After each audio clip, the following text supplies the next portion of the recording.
Les 1001 nuits, traduit par Antoine Galland, tome 1er. Nuit 173.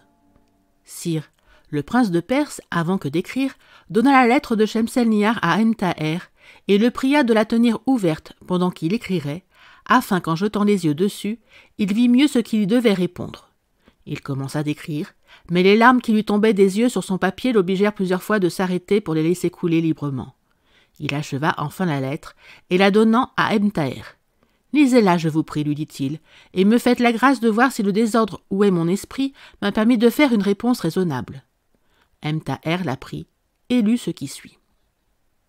Réponse du prince de Perse à la lettre de Shemselnihar. J'étais plongé dans une affliction mortelle lorsqu'on m'a rendu votre lettre. À la voir seulement, j'ai été transporté d'une joie que je ne puis vous exprimer.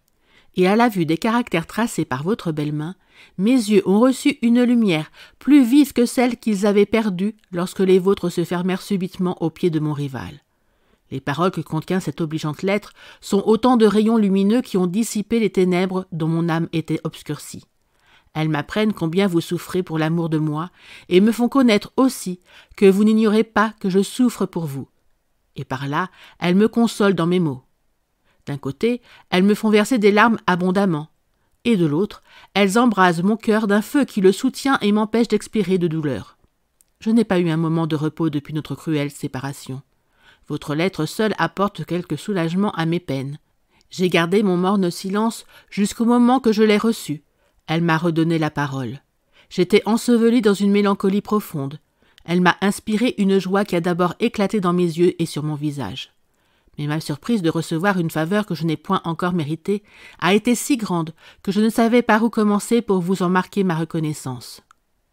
Enfin, après l'avoir baisé plusieurs fois, comme un gage précieux de vos bontés, je l'ai lu et relu, et suis demeuré confus de mon bonheur. Vous voulez que je vous mande que je vous aime toujours? Ah, quand je ne vous aurais pas aimé aussi parfaitement que je vous aime, je ne pourrais m'empêcher de vous adorer après toutes les marques que vous me donnez d'un amour si peu commun. Oui, je vous aime, ma chère âme, et ferai gloire de brûler toute ma vie du beau feu que vous avez allumé dans mon cœur. Je ne me plaindrai jamais de la vive ardeur dont je sens qu'il me consume, et quelque rigoureux que soient les maux que votre absence me cause, je les supporterai constamment, dans l'espérance de vous voir un jour. Plût à Dieu que ce fût dès aujourd'hui, et qu'au lieu de vous envoyer ma lettre, il me fût permis d'aller vous assurer que je meurs d'amour pour vous.